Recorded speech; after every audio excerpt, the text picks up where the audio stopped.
Right, good morning. Welcome back. Let's show you what's going on in the last couple of days here in the workshop. So we've been doing a repair on a leather sofa. The cushions had collapsed in it. It's a fixed seat leather sofa, so that means that you can't pick the cushions up in the seat and take them out of it. So it's time-consuming job to do, but worth doing, especially when the rest of the suite is in really good condition or had very little use. So it seems a shame to replace the entire suite because of a couple of knackered seat cushions, so we're doing that. We're filling or restuffing back cushions for a suite, and I'm well on the way with the suite as well, as in the upholstery side of it. The first chair out of the two chairs and the sofa is done, all bar the skirts. I do all the upholstery first and then the skirts go on last, the way this is manufactured. And other news, poor old Tacker, he's got poorly paws again. He gets cysts between his toes and we're having to medicate him for that. It's a bit of a struggle for both of us. Let's show you how he's doing. Where has he gone? Where are you, Tacker? Ah, you're in there.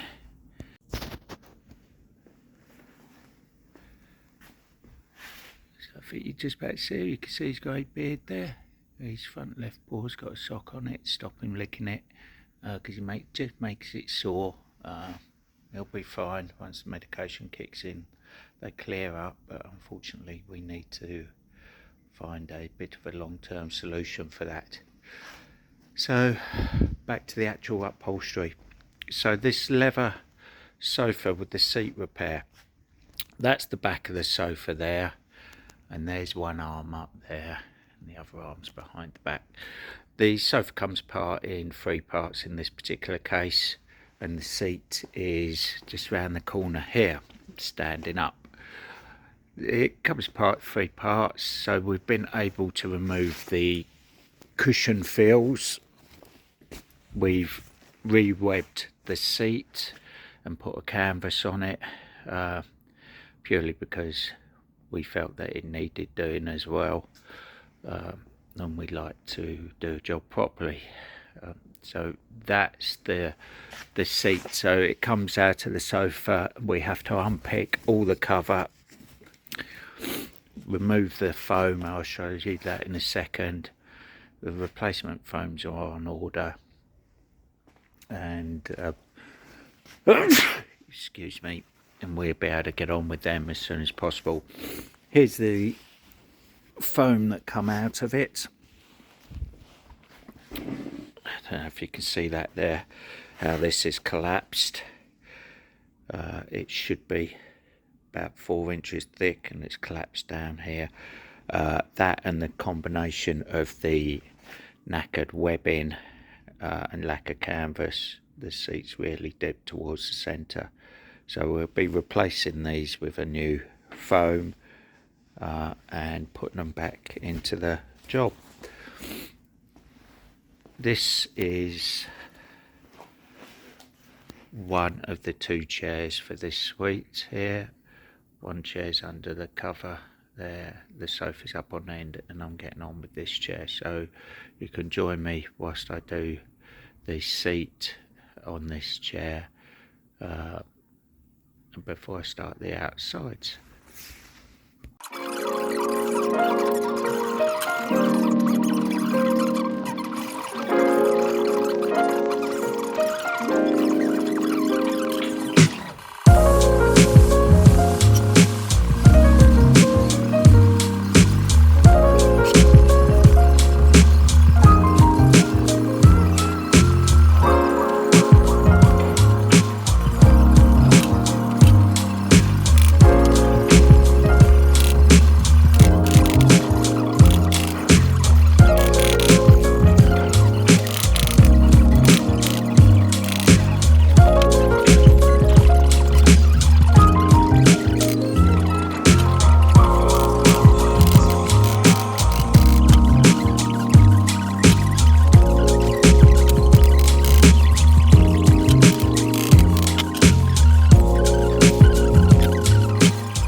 Right, I'm sure I had my back to you most of the time during that, but there you go.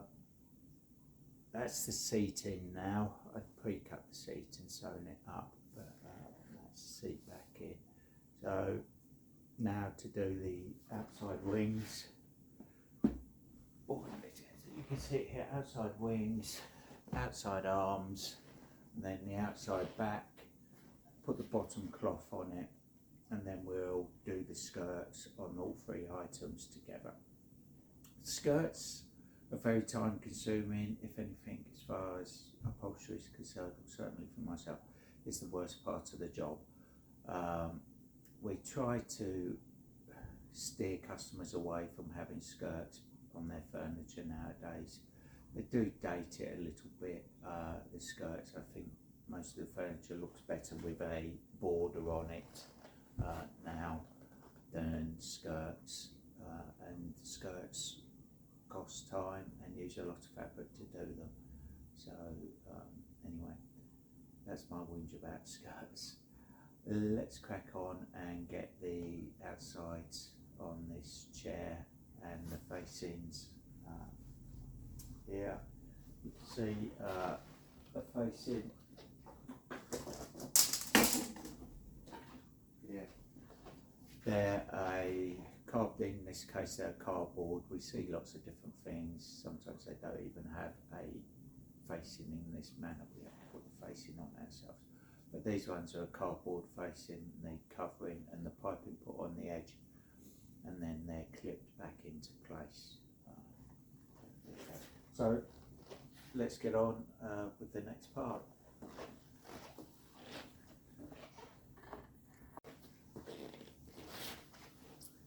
Right, we've moved the piece of furniture onto the floor. It's on a blanket, so it's well protected, so we won't damage any of the fabric that we put on.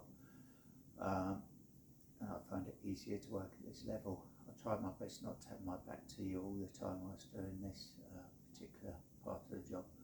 But we're going to start off with the wings, then the outside arms, then move on to the outside back like I said previously, then the facings in the bottom.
Right, so there we have it, both outside arms and outside wings on this chair. Need to turn it over and do the outside back, and then on with the facings.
Right, so there you have it. That's the outside back on this.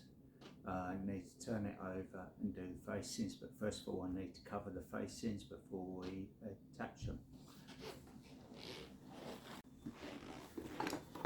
Right, so these particular facings have got these facing clips. There's different versions of these. These are metal ones, there's plastic ones, there's all sorts of things. But with this particular fabric, we're just going to pin them on directly through the facing itself.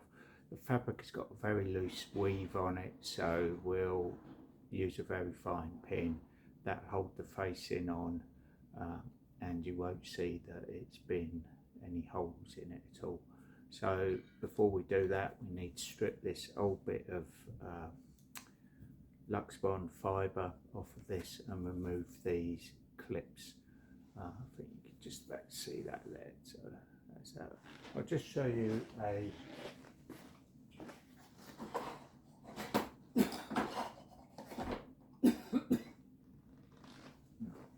I just haven't gotten to hand, but I have got some plastic version of these clips. Just see that. Excuse me. Which we would normally use rather than these metal ones. But we don't need them in this case, so we need to strip this off. We'll put a new piece of 1/4 inch foam on top of it, cover these, and put piping on them. As always with our piping, we cut it on the bias on the roll. That means instead of having the piping going across the roll like so, we cut it on the bias like so. So we get an angle on it. That allows the piping to bend better round shapes, or in this case facings. We want it to lay nicely round there and not end up looking like a 50p piece. Okay, so let's crack on with that.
Right, so there we have it. The facings are now on this chair.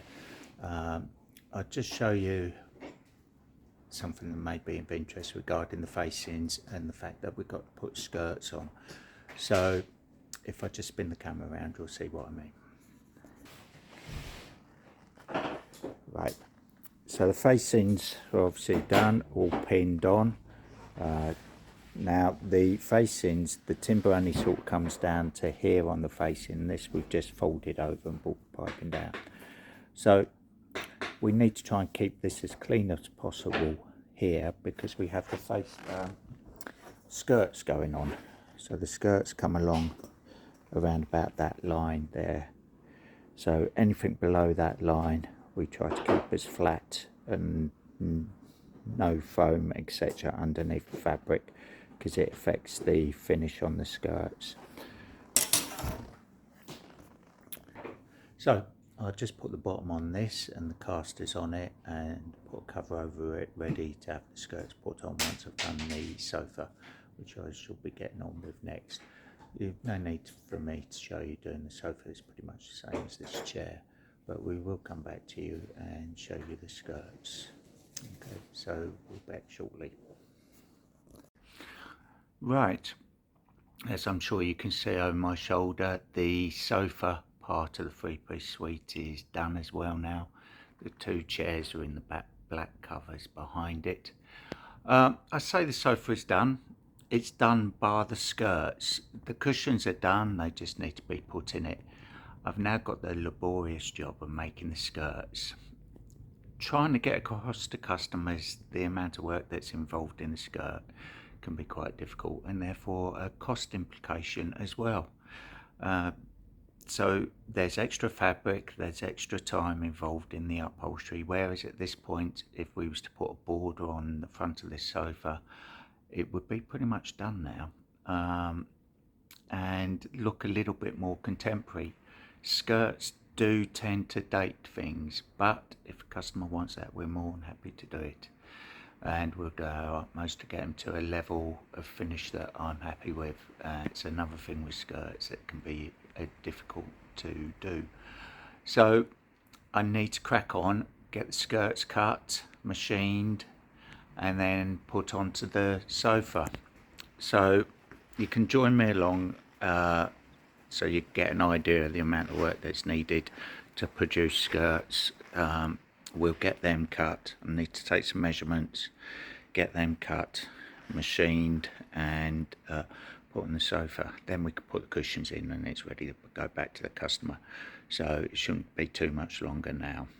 Okay. Right, so had a quick measure up, and there you have it. I've got to cut and sew and attach 34 skirts on this suite. So you're starting to see where the time adds up. Here's the old skirts that we took off. So we're going to do them out of the fabric on the same fabric on the back and the front, just to try and simplify it. And there's the piping to go round. So let's get cutting and sewing. There's plenty to do.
there you have it. 34 skirts as per the list I showed you earlier, cut.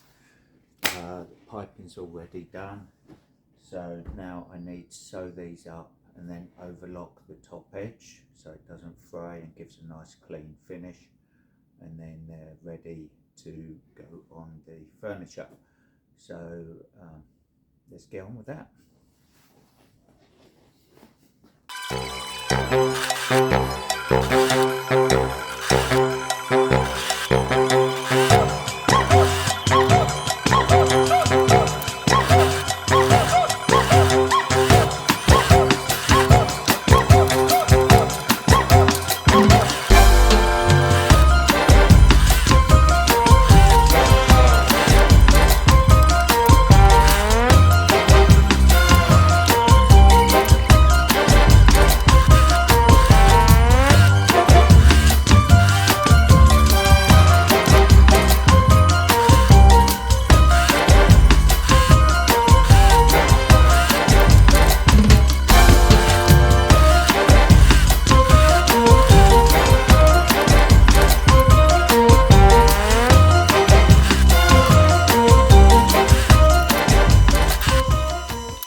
Right, so that's the skirts sewn up.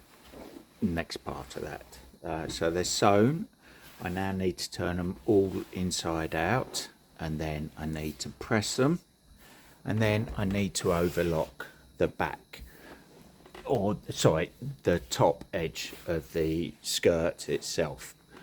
Then it is ready to go onto the sofa with the piping.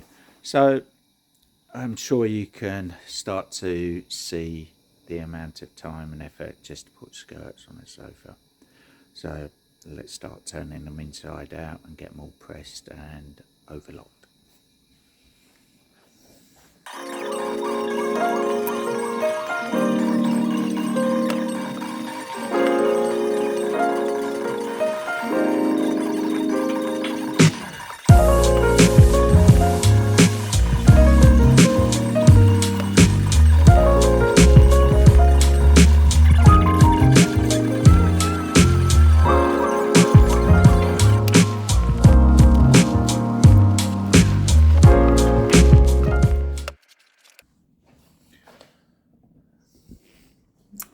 Right, so I won't bore you by showing you me ironing and turning all of them inside out. It's going to take a little bit of time. As I'm sure you've seen there, that I have marked the top of these skirts that I've just done to cross-reference them with the sizes that I've wrote down, because some of the skirts there may be as little as ½ an inch difference between a outside back skirt and a front skirt. So I cross-reference them with that and put the number on here. I'll just show you that. So hopefully you can see that there right at the top of the skirt, bearing in mind this is going to be overlocked and the first ½ an inch to 3/4 of an inch of the skirt is lost anyway. So I will crack on with that.